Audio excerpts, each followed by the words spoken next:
Hello everyone, my name is Sally. I'm the founder and learning designer from Digital Dolphin Academy, where we advocate learning culture that will help with your personal and organizational growth.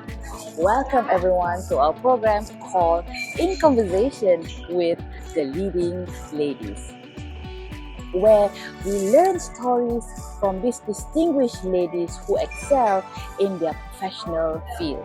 We hope our program will help inspire and add value to all the young ladies out there towards your own journey in finding your personal mastery. 60% of the university graduates are female, but yet less than 30% stays in the senior management position. Why the big gap? And what can we do to change this number? So today, I'm very excited to be speaking with this tiny but mighty lady who has made a significant career transition from being a technologist to being an agriculturist. It's a two different worlds. So we will learn about her stories, what drives her, and what does it take for her to thrive in her current professional world. So let me play a short video to introduce our next guest, Miss Dian Azmi, the agriculturist.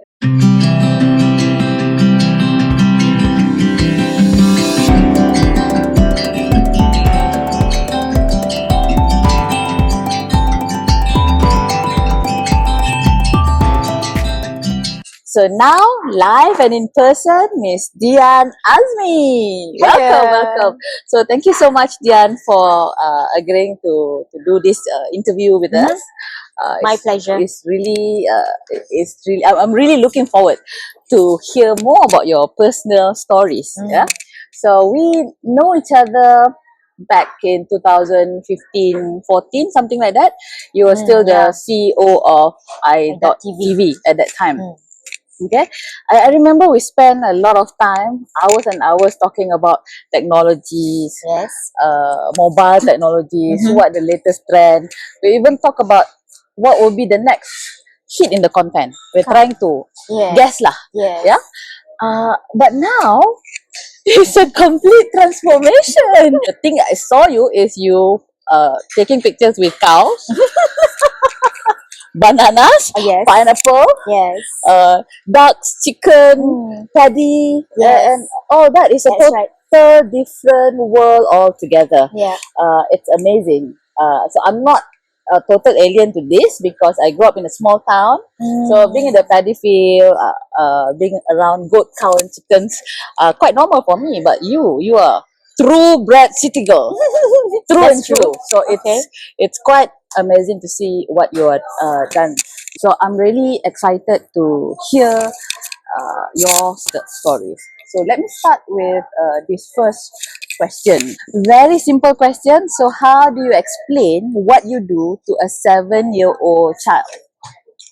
Okay, that's not so hard. I actually have a 3-year-old at home. But you know lah, how 3-year-olds nowadays they're very mature in a sense. I also have a 15-year-old, because all this while they don't see their mom actually selling something. They just know that I go to work. I do something cool on the mobile phone, right? So how do I explain that? It's very simple. I just tell them, you see what you eat every day at home, whatever you see on the plate. I am responsible for making sure that you have food on your plate. I make sure that rakyat Malaysia have food on their plate. That's how I explain to them. Oh, nice.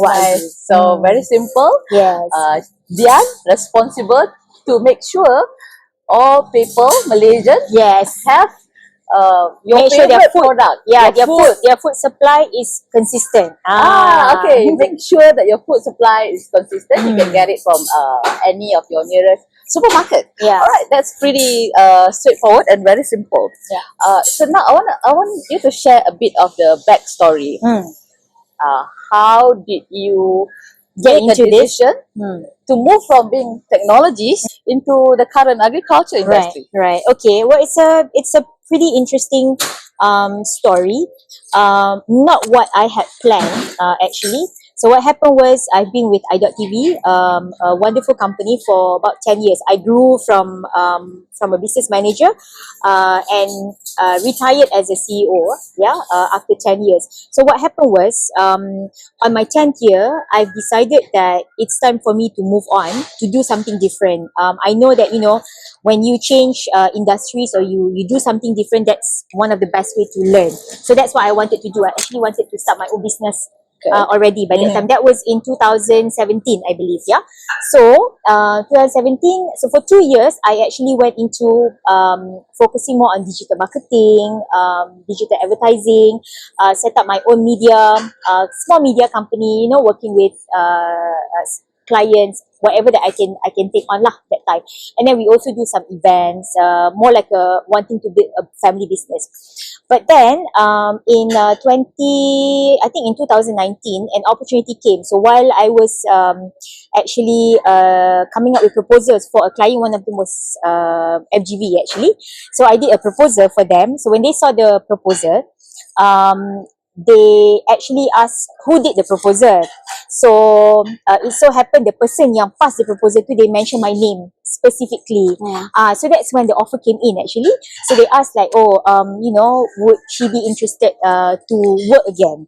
So that's how it happened lah. And then that was in I think towards the end of 2019. So I just tried. I said, well, if the price is right, why not? So I actually went for the interview, and in 2020 March, I joined the company. But as you know, MCO happened right in March 2020. So 2 weeks upon joining FGV, actually MCO happened. Actually at that time, why I agreed to actually go back into the working world instead of focusing on my business, I thought because it was a totally different industry altogether. It was agriculture. When I went for the interview, I actually asked what are the products that I'm here to sell. They told me fruits. So I thought, okay, this is something totally different. I really wanted to have that experience altogether. So that's how it happened. Right. So it's more of accidental. Yes, accidental. So it's not something that you I planned for. No. So it's accidental. But you never know, right? Yeah. In our life, especially our careers, there will be a lot of opportunities that come your way that you're not expected. Yeah. But most importantly is you gotta grab the right opportunity. The right opportunity. But I don't believe in accidental actually. Okay. So what I believe is our life is actually connected. So what happened to you now, actually if you look back, you can find that little connection to what you're doing now. Yeah, probably. So is there any connection there is actually in your past that lead to your current? Well, it's like this. I don't know whether it's relevant, but you see lah whether it's relevant, okay? It has nothing to do with this, okay? So ceritanya, my husband, my spouse, loves to golf. So he golfs with all kinds of people. I don't understand golf. I don't believe in that kind of socializing, where he always cakap, business happens in the golf course. I said, yeah, whatever lah, you're just finding reasons, excuses, kan? But that's exactly how I landed this job. So the people that he used to hang around with, playing golf, because they're all from different levels, come from different industries. So that was how he accidentally exposed me lah. When people ask, oh, do you know anyone who can do digital marketing? So he said, oh yeah, my wife is doing that. So that's how it happened. So I guess nasib baik lah, he didn't listen to me when I told him cannot play golf. I put a lot of restrictions, no golf on weekends, right? Control. Yes, screen control. Of course you have to have work-life balance, and kalau tak, I don't see him at all. He doesn't see the children. Right. So yeah, you see, that's what happened. So right now I can actually tell him, thank God that you went ahead with that, even with me complaining before, right? Because right now I feel like I'm doing something important, something noble. I never knew that. I thought at first it was just me, setting up an e-commerce platform, for example, for FGV, to help sell their products, to help sell new products, to help develop new products. But no, now because of the MCO, we talk about food security, the national food security agenda, by the government, and then FGV being a GLC. I feel proud to be a part of that of that vehicle to drive that agenda lah, for the country, for the nation. Nice. So it's really, really that whatever that you're doing currently is actually contributing not only Yes, to yourself, to the family, to the company, but but it's also for the actually nation. for the nation. Yeah, it's very So fulfilling. it's very. I know exactly what you mean Yeah. about doing something that you feel there's a real positive impact that you do towards other people. Yeah. Because for me, I do content Yeah. for so long, and I don't feel that selling content will add value to people's life. Sorry. Sorry, my previous bosses. It's not that it's not important. It make people happy. It occupy time, but keep thinking about value. It doesn't. But now we want to find something that add value. So I'm so glad that you are part of this. You are part of ensuring the food security in the country. So it's something really interesting Yeah. and different. Yeah. So that's nice. So I want to move on to the next topic. So I read in the news, there's a lot of talk coming from your company. Even your CEO talks about embedding this gender equality and also woman empowerment, especially within the organization culture and also the work environment. Yep. Okay, but when I did a bit of research, it's not research, it's a public information. Only 3% of the board member is female. Yeah. And 27% of the senior management are female. So it is a good start that people are talking about it, but still, in terms of the actual number, when we look at it, it's still not there yet. Yeah. So my real question to you is, have you experienced, or what is your experience in terms of the gender equality, empowerment, especially for women in the industry generally and in the organization specifically? Okay. So that's my second question. All right. So let's talk about how I view this. The situation, the current situation with gender equality. I've always felt from before, whenever anybody or anyone asks me or posts me this kind of question, I always say that for as long as we talk about it, that means there is a problem that needs to be addressed, right? Very true. How I do it for myself is that I've always seen myself equal. I've never seen myself as a woman against my male acquaintances, for example, or co-workers. That's how I do it. To me, it's like kita sama je. I've never used the fact that I'm a woman, so I should be getting more privilege, or you should give me some leeways or things like that. So I think if more women adapt probably that kind of mentality, that kind of mindset, where you see yourself being equal with all your co-workers regardless of gender. Now kan ada macam-macam gender, all kinds of gender, right? So yeah, especially that. So I think it's important for us to come from us ourselves, to see ourselves as being equal, not to seek equality, because that would just mean you're actually cutting yourself short, or you actually create that gender disparity. That's my opinion. Okay, in my past working experience as well as my current working experience, yes, of course, there's challenges, but I've never really looked at it as being a gender equality issue. You just need to learn to ignore that and put yourself at par with your co-workers. That's how I see it, that's how I view it. But unfortunately, of course, it's a very much male-dominated industry, right? Yes. So you're saying, as a female, you have to believe in your own merit that you are able to compete with your male counterpart. So it's not about gender; it's about merit. Merit. But it is proven, that there is a research in our previous episode. We talked to this professor who got her PhD from the Harvard University, and she actually mentioned in one of the research, it proven that female will excel more, or if they have some people pushing them. So not everybody have that mindset that, okay, I put myself out there. In general, female need a little bit more push.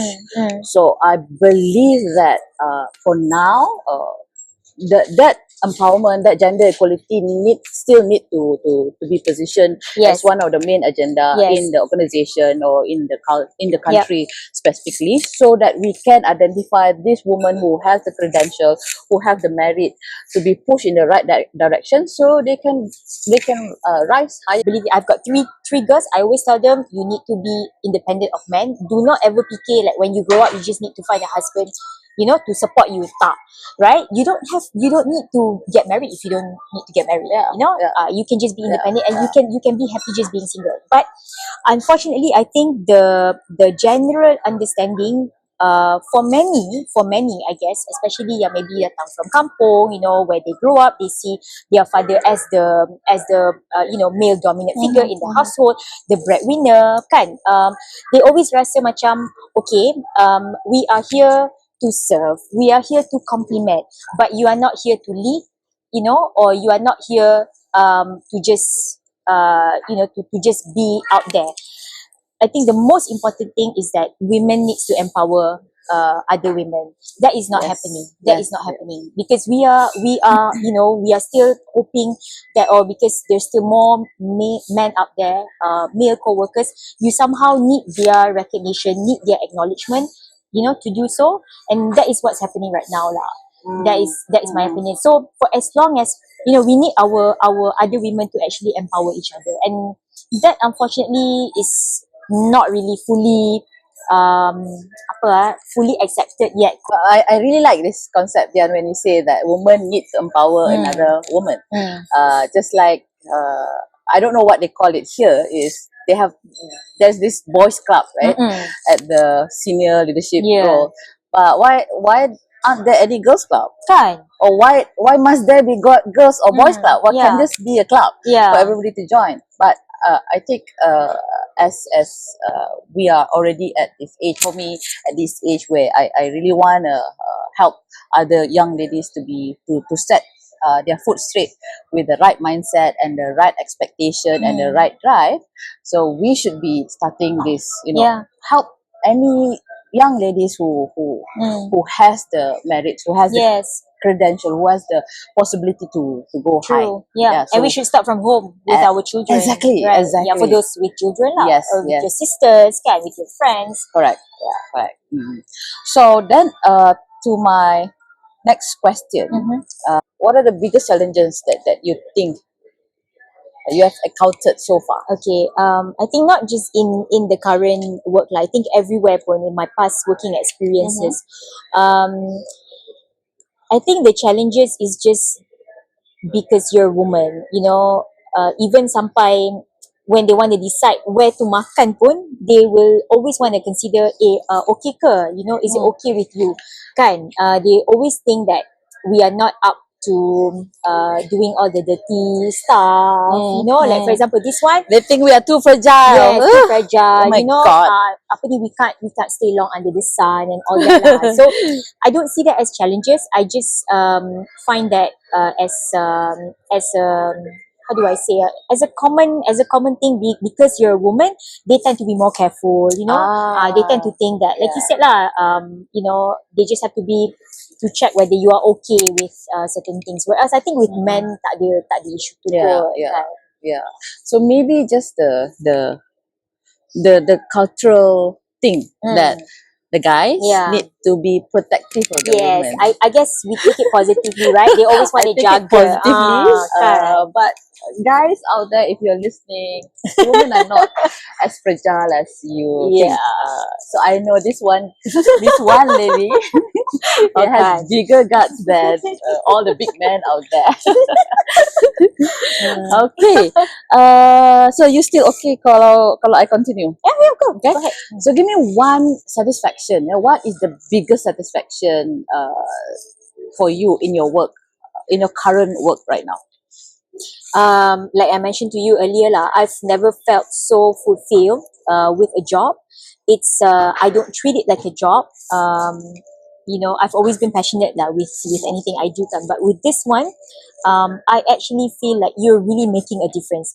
maybe before you say things macam, oh, I feel like I'm making a difference, but no, this one you're really making a difference. You know, especially when we experienced MCO, right? When food supply was cut off, but we were working almost 24/7 even during MCO. We didn't really like tak pernah have that moment where we're at home and macam okay, wondering what's gonna happen. No, our factories were open. We were fighting, you know, to get our factories open, to get our logistic transportation, people to be able to cross borders, you know, to get food delivered to especially the remote areas. So yeah, to me is the fulfillment feeling, the satisfaction that is beyond, you know, explanation. I guess that's the difference when you are doing actual tangible product versus technology or something digital. You can't really see it. You know that it's making a difference to people. It improve people productivity, make people happier, but you can't see it. But with especially what you're doing, the food agriculture product is tangible and you can see. Which is amazing. Okay, thank you for that. I'm gonna move on quickly to my next question. So this is actually from my daughter. So my daughter, she How asked old me is to your ask. daughter? My daughter is 17 years old. So she specifically wanted me to ask this question. What is the one memorable experience, memorable or even anything funniest or most challenging since you're working in this There's agriculture industry? Give me one. I know there will be like there's so many. a lot. There's so many. Okay. But the most interesting one would be one of these times when we were doing our farm visit. I watched the actual process of inseminating sperm on our mommy cows. Oh my god! It doesn't was at the happen farm. naturally. No, it doesn't. They do insemination. Wow. Yeah. So it was very interesting. Like that lah. We don't get to see this when we are in the telco industry, isn't it? That's why I think that was still during my first year, so it was very memorable. And I'm very proud every time, you know, when I get to ask this kind of question now. I will always it will always bring me back to that moment where I get the chance to watch that. Can I ask a very stupid and slightly inappropriate question? How many liters is the? The range is huge. I think adalah kot besar. Is it 1 liter? Is it maybe about 1 liter? Yeah. Oh my god. Wow, that is memorable. That's memorable. You don't get to see this in any, you know. You just walk past the cow farm. You don't see this. I don't even know this exists. Okay, interesting. So her second question, my daughter's second question. What is the opportunity for female, especially female who are in university studying agriculture or or things related to that, to enter into this field and excel in it, be it working in a company that do agriculture industry or to become a agropreneur themselves? So what are the opportunity like for them? I think there's many really even you can see programs and initiatives done by the government as well as the agencies. Like you mentioned, agropreneurs, it's a growing trend. You know, there's grants and fundings available by, you know, local banks and local agencies for anyone who's interested to venture into agriculture. So that is one of the ways to make it more innovative and more enticing, actually, especially for the young generation, because most people think that, you know, you jadi farmer, you don't make a lot of money. I think that notion needs to change, and it can change because you can innovate agriculture, you can make agriculture sexy. I've always believed in that. I think for women, I think it doesn't matter. If you don't mind getting your hands dirty, you know, you can be in the plantation sector. You want something more sexy, then you go into the commercial part. You want something more on the back end, you know, there's always the finance, the admin. There's many opportunities. I think equal opportunities for both male and female. Okay, that's quite promising. And I guess all these initiatives from the government need to be communicated. And how do you attract these young people, young generation, young to- generation to go into this business, because it's so with the vast land that we have, the agriculture as a industry or as a contribution to the overall GDP is still pretty small. Yeah. It's still pretty Yes. small compared to our neighboring countries Yeah, like Indonesia, Thailand. Yeah. Betul? So they are even larger in this industry. Yeah. So I'm gonna move quickly to the next question. Yeah, we are almost coming towards the end, but not yet done.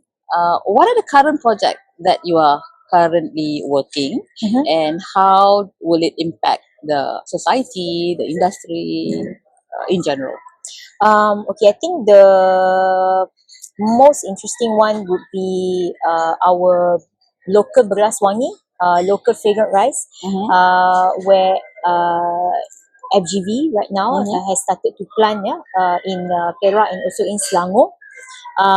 Because all this while, I think we import fragrant rice from Thailand. and Vietnam. We don't have locally. We do have, but it's I think in a small scale. Okay. So in terms of commercialization, it's very minimal at this point, I believe.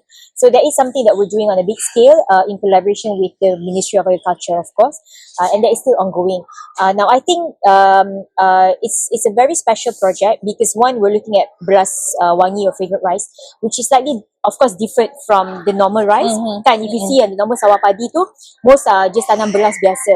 What's different is that the price for beras wangi is higher. So it supposedly will give a better in terms of income for our local farmers. So it's impacting them in a good way. So of course, we encourage more and more existing farmers as well as young farmers, like we mentioned earlier, to actually venture into this, that should look into this. So maybe someday we don't have to import beras from other countries anymore, kan? We can produce our own beras wangi, and someday we can export pula kita punya beras wangi outside. Right.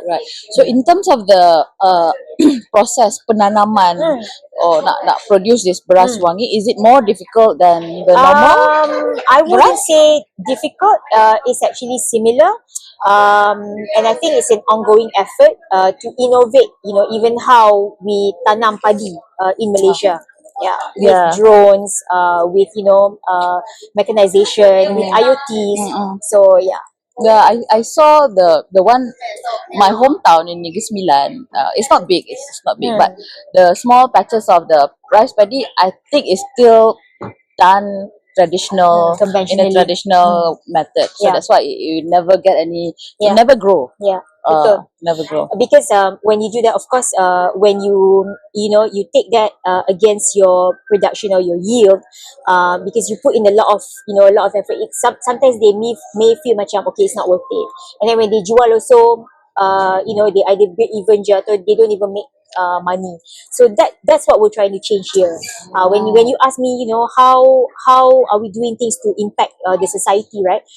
These are some of the activities and programs that we are doing. We are innovating how farming is done, so that with more precision, so with the use of IoTs and all that. That's why I say it's interesting. So me coming from a digital and IT punya background, it really helps. So that is the connection. Yeah, I guess that's so, the kan? connection. Then you. Tak je lah. I mean, I don't get involved much. But we understand when we develop these kind of programs, how we sell it to the to people who are interested to get into this, to venture into this kind of industry, this is how we tell them how they can actually change their standard of living. Imagine doing doing things the way you are currently, and you're able to produce higher income. So that's pretty at the end of the day, straightforward. that's what you want. Pretty straightforward, right? Exactly, Awesome. That's wonderful. Kan? Really, I'm so impressed. I'm so happy to do this with you. I got to learn a lot. Seriously, I got to learn a lot. This is something different, So the next question that I have is outside your family member, because I have to put that clause because everybody will tend to say mother, father, grandmother. So I want to know, outside your family member, who is the most influential woman in your life? And how did this person impact your life? Does that person need to be alive? No, doesn't matter. Okay.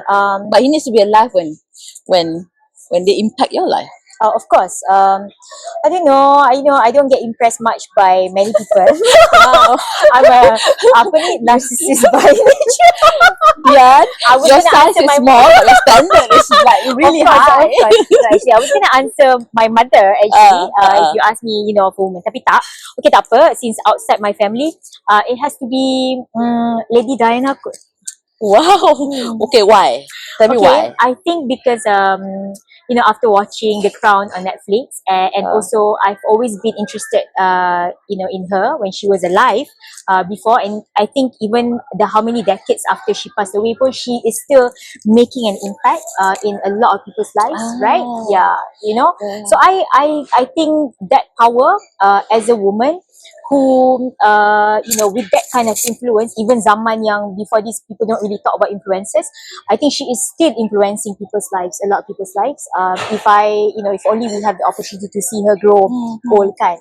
But yeah, she would be someone I've always looked up to. Yeah, and it has to have a strong character and a very high determination for you to waver with all that challenges. Yeah. Interesting. But for me, I'm a bit more low standard lah than you. For me, I just share that the person who actually influenced my life, the way my first boss I see. in my first job, nama dia Puan Yati ya. So she actually told me that she said that I know you can do well. I know you can go well. So I'm gonna do all I can to push you, even though you are uncomfortable. Right. So she said that to me. So I started off a very shy, not very Really? outgoing. Oh my god, I cannot imagine. Seriously, I was very shy, very Same scared. with me. I was born shy. Yeah, I'm born shy. I don't know what happened to us now. Life happened. Life happened. Gosh. So she is the person who actually pushes me to do things that really make me uncomfortable. Like from a shy person to have to be to host a event and become the MC for the whole event. It was a scary experience for me, but because there's somebody is keep pushing me to the edge, so I keep challenging myself. So I think in general, we need to have this person in our life. Whether it's your parents, whether it's our mother, father, parents, brothers, sisters, anybody, just keep pushing you, because otherwise you will just stay in this mindset, comfort zone, or even worse, we stuck in this mindset that I'm really good already. I don't need to change. Because every day is an improvement, right? To my next question, which is, what is the message that you want to tell to our audience, especially the young people, ladies or the guys, why should they enter this industry as a career, as a business, in general? Okay, how I would position it, I would like to call out upon the young people out there that this industry actually needs them. We need them. Yeah. So, the only people who can inspire other younger people is them. When we talk, like people my age now, for example. You look 20s, okay, whatever. Let's see lah how it goes. But anyway, if it's coming from, I think people from a different generation, there is a communication barrier. We don't speak their language, and they don't. It's not relatable. But I think that's why we need more young people to be involved in this industry, so that they can entice other young people. So if you ask me how do I do this, I'm just gonna tell them, we actually need you, so please come, please come and support, please come and influence Be part, be part of it. Part of industry, and then you can spread the word. Yes. Because I think youngsters nowadays, they have a very interesting way of promoting things, of doing things. They're very innovative, right? They're very creative, and I think it's very interesting to see what they can actually do, to so like a legacy industry, right? At some point, I think before the MCO, agriculture industry is like something boring, something old. But after the MCO, I think people are starting to realize that, hey, we actually need to know how to plant our own food, because Exactly. if another food crisis comes, we might be left foodless, right? And you can't survive without food. Correct, So, correct. So that's a very strong message, it's really interesting the way you put it. So to the young people out out there, there. Miss Dian, invite you guys to be part of the industry, because the industry need you. Yeah. Only when a lot more participation from you guys, the young people in the industry, and you've proven the success, a lot more people can Yeah. come in and transform the whole industry and Yeah. make something wonderful Yeah. about the industry, change the Yeah. way it is. It doesn't have to be dirty, it doesn't have to be hot, it doesn't have to be, it has to be hot, because We work under the sun, right? We work with earth. we are a tropical country, with Mother so Nature. but it can be very sexy in terms And of fun. incorporating all this latest technology to make things more efficient and to create the sustainable Yes. food, or to create the food Supply safety, chain. Yep. a sustainable supply chain for the food industry in Malaysia. So that is very, very interesting. So that's all I have for you today, Dian. It's very, very interesting Okay. conversation. I learned a lot. Thank you for having me. So I hope that what you said, what you shared with us today, will be very inspiring. I'm totally inspired myself, but I'm old. I get inspired very Nah, easily. easily kan. Itulah. So, but it is for the people out there who's listening to this. So this is what it's like for you to be involved in the agriculture industry, for you to keep changing, or keep changing yourself, keep finding out your passion, your path, because whatever that you're doing currently, if you're not happy with it, don't stay with it, right? Because nobody put a gun to your head and say, hey, stay and work here even though you're not happy. Nobody. So it's your choice. So if you keep on improving yourself, is keep exploring your passion, by design or by accident, you might find something that is really fulfilling to you, like what Dian shared earlier. Yep. It's fulfilling, and you feel that you actually contribute to the nation. It's not something small. It's a huge feat to feel like that. I have not felt like that, but I can imagine the amount of fulfillment, the satisfaction that you are doing with this, compared to being able to produce 300 million worth of revenue for a company. I know. It's the totally different. Both are equally important, but the emotional fulfillment is stronger on the other side of the world. So I really thank you for being with me My today, pleasure. and also to spend your busy. I'm sure you are very, very busy, and We all are. thank you so much. You're welcome. So to all our who's listening out there, if you have any comment or you have any question, just put down your comment or question in the comment section. Don't forget to subscribe the channel. So I want to leave you guys with this. So if I always have this thing, Dian. So I wanted to leave my body and watch me from outside. So that is like a deep outrospect about myself. So when we are able to do this, then we are watching our life like we are From a different watching a perspective. movie.